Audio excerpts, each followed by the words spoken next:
it is Memorial Day weekend, a time to honor and remember all of our brave servicemen and women who have paid the ultimate price to protect our great nation and advance freedom around the world. We commemorate our heroes in this country with parades and solemn ceremonies, and at a time when patriotism is taking a beating in popular culture and in the media. But as we pay tribute to our heroes, we bring you two very special guests now and their reflections on those who didn't make it home. Jake Edwards is a U.S. Marine Corps sergeant and a combat veteran who served in Operation Iraqi Freedom. Also with us, former Navy SEAL and Lieutenant in the United States Navy, Adam Schwarzy. Gentlemen, thank you so much for taking the time to be with us on this Memorial Day weekend. Of course, thank you for your service to the country. Sergeant, I want to start with you. You were in Fallujah.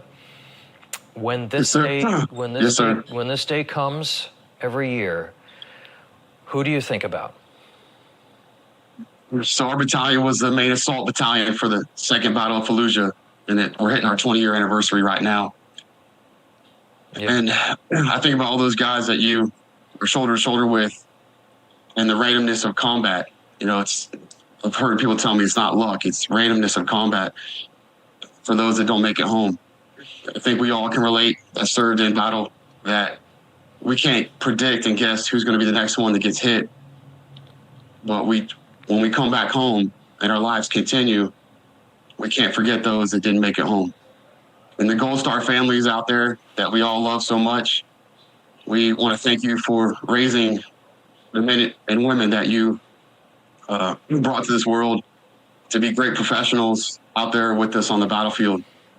Mm-hmm. And our job's to keep saying their name. And that's why I'm wearing this shirt right here. It says, remember their name. They sacrificed everything. I want to move over to Lieutenant. How do you cope with the understanding that when you get the call, and as a Navy SEAL, you get that call and you're going into some of the most dangerous situations imaginable.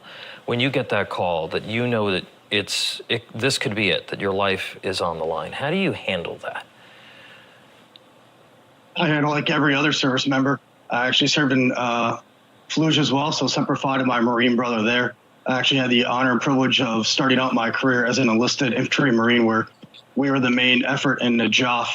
And so this is our 20-year anniversary of our main battle in Najaf as well. And then we went on to Fallujah to support our brothers there. So yeah, being a SEAL is really just like every other member who serves. It's a job, it's a calling, and anybody who steps up to serve, goes overseas, knows that they are putting their life on the line. And our country is great because throughout its history, we've had men and women willing to lay down their lives for the liberties we still hold dear today. Mm-hmm.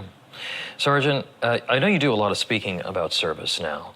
What's your message to the families in particular of the fallen today?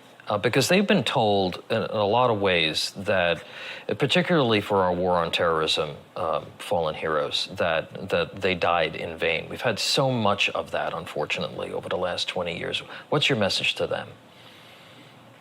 The main message I have for them is they raise their hand for service. And when you raise your hand for service, just as my Marine brother and then Navy SEAL just mentioned, after that, the service takes you where they need you.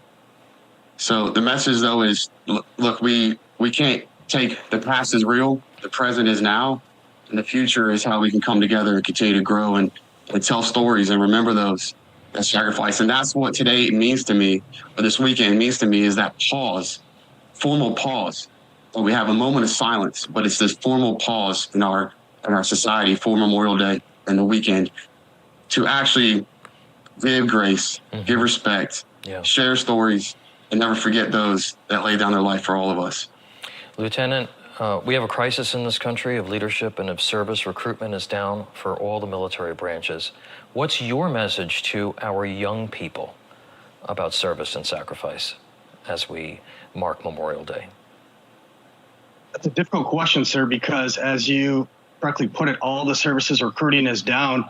It's difficult to recruit when we're not recruiting on the same morals, ideals, and values that we did when I was, recruited as a young enlisted Marine right after 9/11. Right. Our leadership in government right now has created a situation where there's, sadly, a lacking of patriotism within our youth. There wasn't, if we had another 9/11 right now, I don't know if we'd have a Max running to the door to grab guns to defend our country like we did in 2001 when I was a senior in high school. But, frankly, I think there's another message that could be made. And that, the battlefield often marks the death of innocence, with some warfighters who tragically succumb to suicide after returning home from the theater of war. We've lost way too many patriots on American soil because we're failing to provide the necessary support and care that they desperately need. Yeah, well, and part of that is also making sure that they believe that they served honorably and nobly and didn't die in vain. United States Marine Sergeant and combat veteran Jake Edwards, and former Navy SEAL, combat veteran, and retired U.S. Navy Lieutenant Adam Schwarzy. Thank you both for joining us and sharing your thoughts. Thank you for your service, and God bless all of our fallen heroes. Thank you. God bless. Thank you, sir. And stay with us. The second hour of America Right Now begins right now.